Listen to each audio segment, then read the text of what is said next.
Täna on meie suvise seikluse 6. päev. Siiani on Piibe maantee pakkunud meile kuhjaga vaatamist ja uusi kogemusi. Oleme Arletiga võistelnud erinevatel aladel ja mis põhiline, lõbus on olnud. Minu ootused tänase suhtes on enam kui kõrged, sest meid tervitab Tapa vald, koht, mida ma mingil teadmata põhjusel pole veel avastama jõudnud.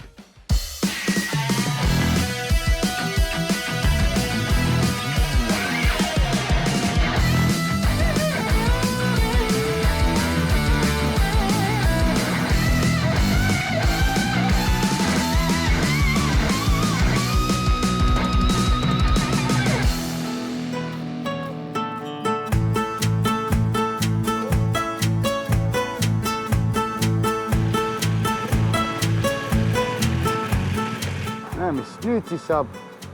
Vaat siit mõni kilomeetri eemal on silt, kus on kirjas Tapa või loobu. Tapa loobu. Meie ei loobu, meie läheme Tapale. Teeme nii. Oot, mul on sulle üks väljakutse ka veel. Nimelt, ma elan siin mitte kaugele, Tapalt kostavad pidevalt paugud ja põmmud. Ma tahaks, et äkki uuriksime täna välja, kust tuleb pauk. Aga pauk ju tuleb teatavasti polügoonilt. Kust ta mõnult tuleb, aga me peame selle üles otsima. Tahad riielda nendega või? Mis te paugutate siin? Jah.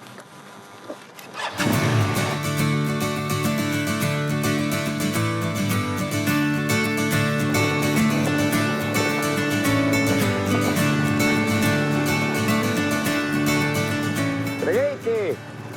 Tere, poisid! Issand, kui äge. Kust sa sinna üles said? Hüppasin.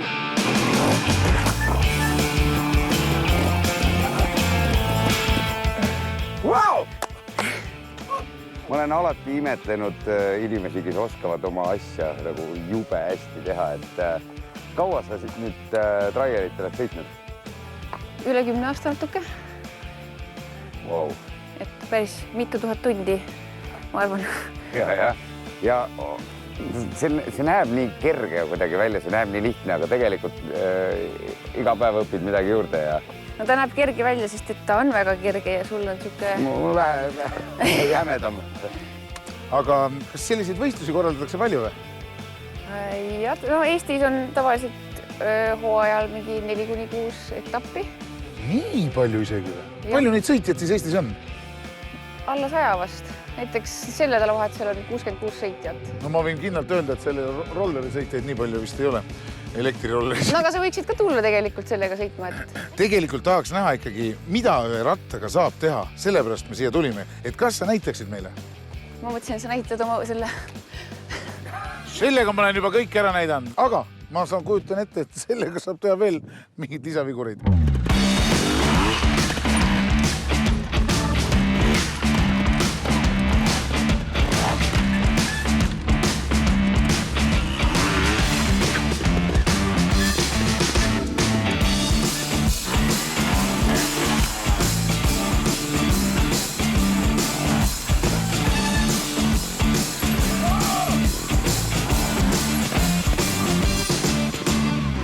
Tapa on mu kodulinn ja siin on unikaalsed trailirajad ja siia tulles saab alati peale keerata.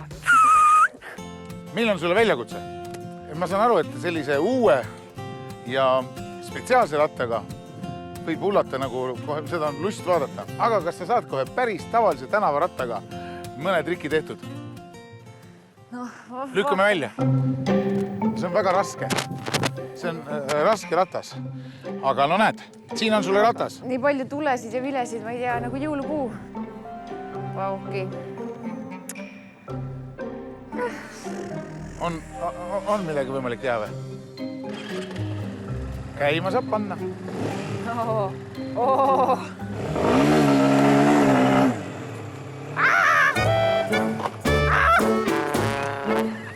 Siin on kõik need beebilukud ja asjad, et... Beebilukud? Ikkagi ju said täitsa nagu hullatud. Sai ratta kaapima, sai esiratta lahti. Said taha rattasse ja... Minu pärast näed, et kui ikka oskused on, siis on võimalik ka Keiti. Super, täname sind imelise show eest. Palun väga.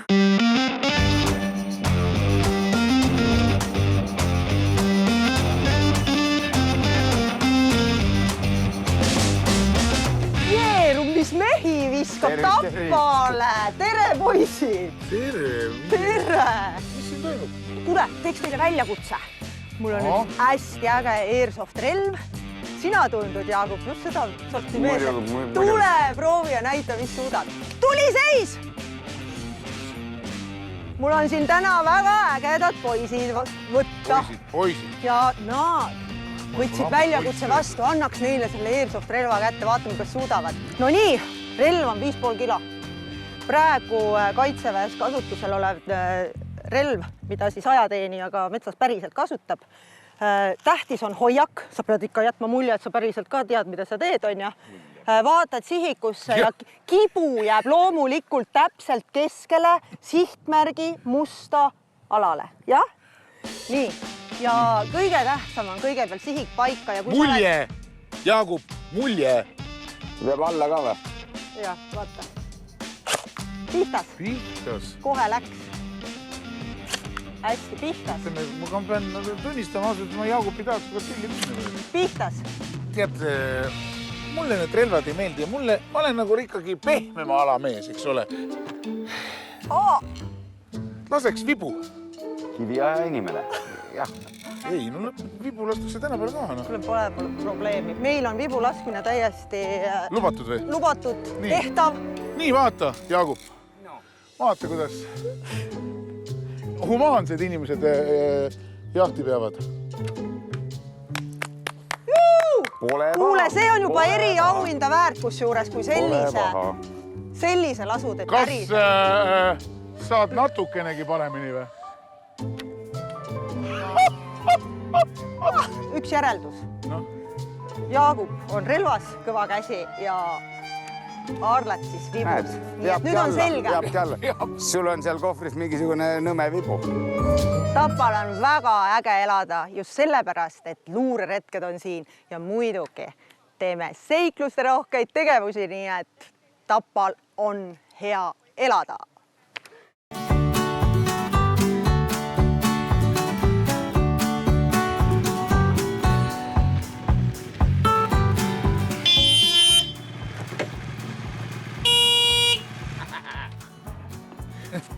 Meeste hääled.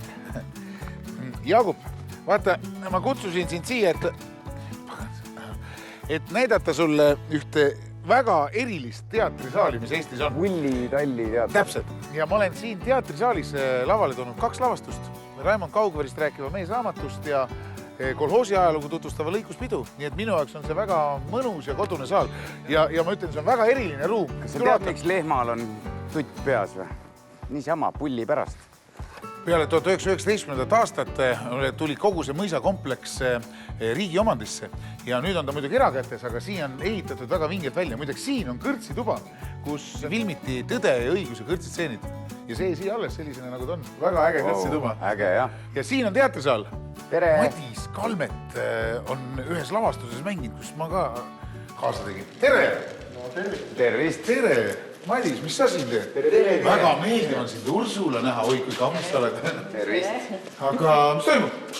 Noh, mis meil toimub? Me kohaneme selle ruumiga, kuhu me tahame selleks suveks elustada ühe legendaarse naisterahva elukäigu ehk siis Jäneda viimase proua ehk Maria Zakrevskaja Benkendorf Budbergi elu. Ehk Muura elu.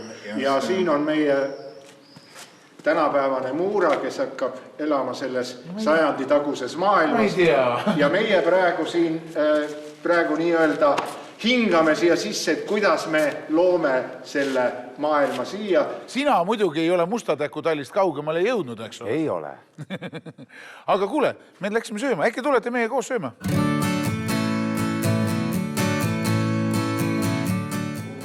Kes see Muura siis oli nüüd? Ega ta siia Jänedele väga ei jõudnud? Väga palju ei jõudnud, aga ega väga palju neid kohti üldse ei olnud, kus ta oleks väga pikalt paigal püsinud. Ta tõesti jõudis läbi terve Euroopa rännata ja ka elada väga erinevas. Aga inimesena? Kas ta oli nunnu või? Nunnu ei oleks see sõna, mida ma esimesena kasutaksin tema kohta, jah. Ma arvan, et ta oli särav, ta oli väga intelligentne. Ta oli ilmselt väga kaval. Kõige paremas mõttes. Millal see lavastus teil valmis saab? 10. juulil on esietendus. sealt edasi mängime nii mõnda korda kuni 27. juulini. Kõht on jälle nii täis.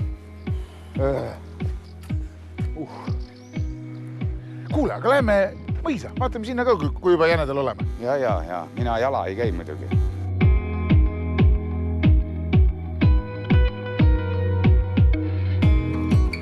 Siin Jäneda mõisas toimetas Jäneda põllutöökool kuni Eesti ajani välja muideks. Ja siin koolis on näiteks õppinud president Arnold Rüütel. Ma teadsin seda. See on ju vana põllumees ju. No just, Jaagup, aga nüüd algab ajalootund. Ahah. Ega viinatehas on alati Jänedale palju au ja kuulsust olnud. Kord sõja ajal, selle esimese ilmasõja ajal lasti kõik viinavaadid tühjaks, sest kardeti, kui vaenlane nüüd pommiga pihta paneb, siis lööb kõik mõisa aknad puruks. Ja, aga külamehed, need on kõik rõpsti kohal, eks ole. Kraapisid seda lögaga endale ämbritesse. Mõisaproua tuleb ukse peale, küsib, et mis te selle sitaga teete? No üks külamees poolt ka suu peale kukkunud, ütles, et vaat, mõisaproua, see sitt vajub põhja, aga peale jääb sula selge valge viin. Ja seda me siis joomegi. Ja. Ma olen Jäneda üle uhke. Ma olen uhke meie inimeste üle ja ma olen uhke nende külaliste üle, kes siia tulevad ja meid vaatavad.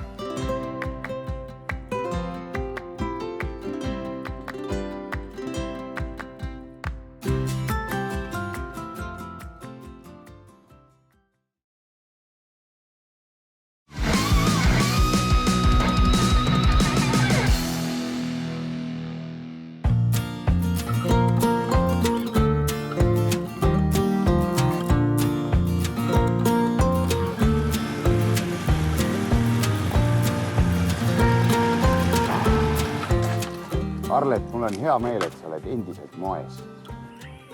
Ja tead, muideks ma olen siin moes nagu aeg-ajalt. Sellepärast, varusid täiendada vaja on. Ja ütleme siis nii, et moes olemise vastu on mul teatud nõrkused. Aga moes on ka Eesti piiritustööstuse muuseum.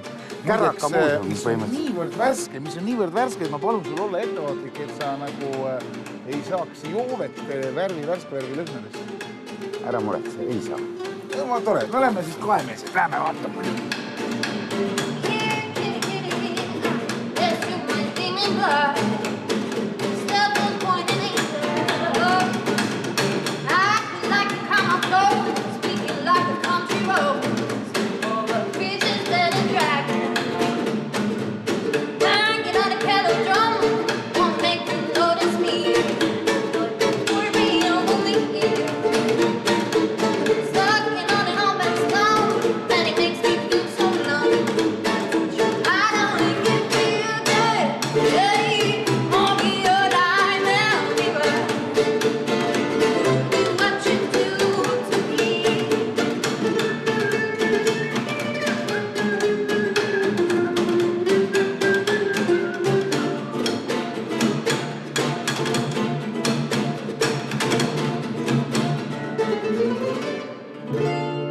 Tere! Kuule, super! Ma olen täitsa lummatud. Tere, mis bänd on? Mašed ja karud on. Miks sa arvad, miks nii siuke nimi on? No, karudest ma saan aru. Kus te siis tegutsete? Tappa linnas. Tappa linnas ja sul ei ole ühtegi pilli, sa muidu mängid mõnda või? Ja mängin kitarri ja flööti, aga nüüd on peamine bänd. Kuulge, aga suur aitäh teile.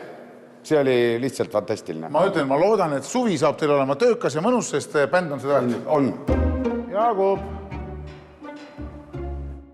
No nii, viinatehases mees kohe kadunud.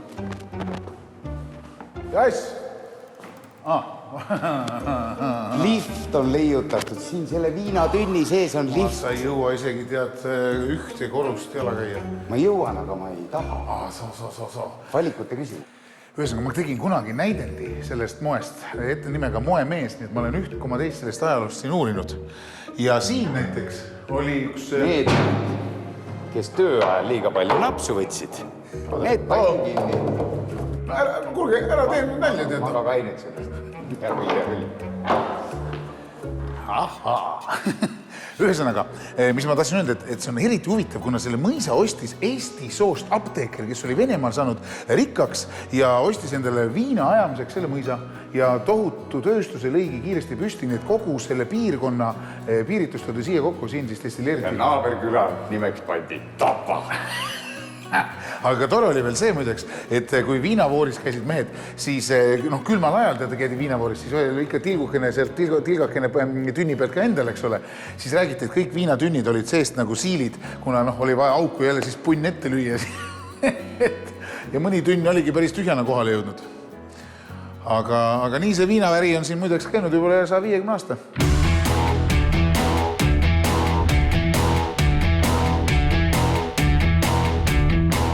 Jaagup, vaata, ma näitan sulle.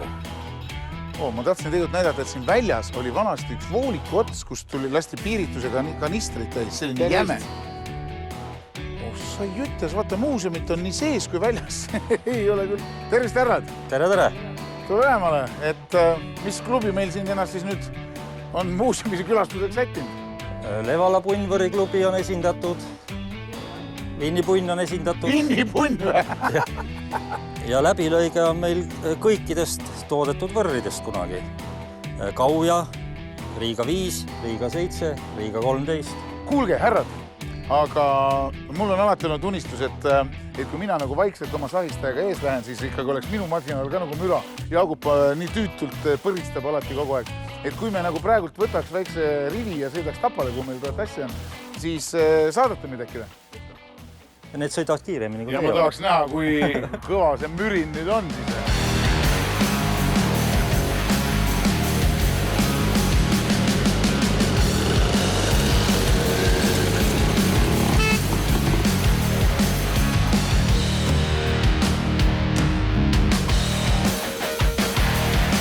Tervist! Tervist! Olen kapten Revane. Jaagup. Väga meeldib. Olete tulnud siis Kaitseväe keskpolügooni ja järgmiseks läheme vaatama siin lahinklaskmine. Aga enne kui me läheme lahinklaskmisi vaatama... Mul oli küsimus. Kas ma saan vastuse küsimusele, kus tuleb pauk? Kindlasti. Sest ma elan siit mitte kaugel ja ma kuulen kogu aeg pauku. Aga me vaatame, mis teha annab ja kindlasti saame teada selle. Aga väga hea, hakkame siis minema. Stopp! Enne kui läheme alale, siis on oluline ohutustehnika ja kõik sellega kaasneb.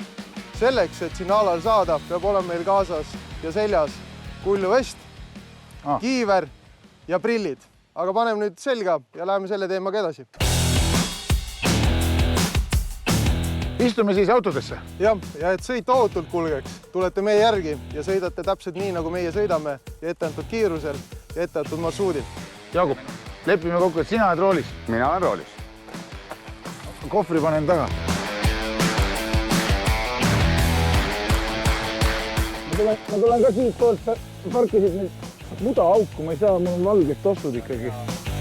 Aga nüüd oleme tulnud siis laskme positsioonidele ja kuna et kõik oleks ohutult, siis võtame põlvelt ära. Ja, Arlet. Ja tegelikult on nii, et sõdurid, kes meil täna on kaevikutes, on kõik ära maskeerunud. Teie puhul teeme erandi ja Arleti puhul kõige suurem erandi. Aga Jaagup, siin on sulle must. Kas läheme sõtta? Läheme sõtta, aga selleks, et veel sõttaminek oleks nii nagu peab, siis sulle ja sulle. Näts või? Kõrvatropid. Need tuleb nüüd kõrva panna ja siis alles läheme sõtta.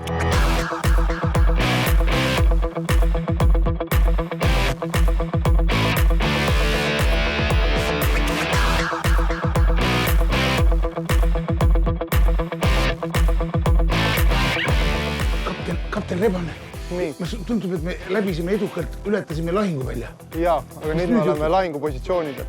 Järgmiseks näete seda, kuidas meie üksused on rühmitunud siia kaitsesse ja nüüd peab olema hästi vaikselt, sellepärast et vastane tuleb siit läbi metsa ja nüüd näete, kuidas see lahing hakkab edasi kulgema. Ja nagu ma ütlesin, ohutus enne kõige. Jälgige mind, ärge must kaugemale minge.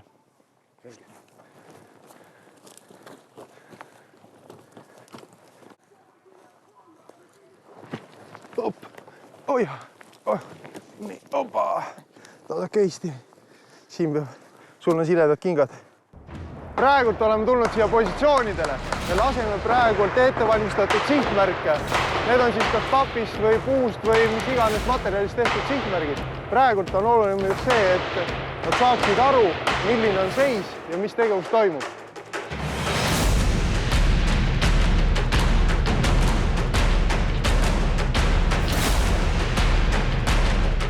Mul on selline tunne, et meie koht ei ole päris siin. Ma mõtlesin, et neile oleks nagu natukene humaansem ja inimlikum. Ma panen siia lille neile.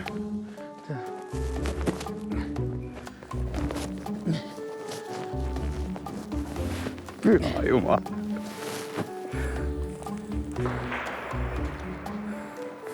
Vaata, kui ilus. Et oleks rahu ja veidi päikest, mis saadaks maa peal nii suurt kui väikest. Et oleks rahu ja õnne.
Ma olen uhke selle üle, et Tapa vald on peaaegu ainuke vald Eestis, kus laulupeo rongkäigu ees mürtsub puhkpilliorkester ja taga mängib lauluks mandoliiniorkester.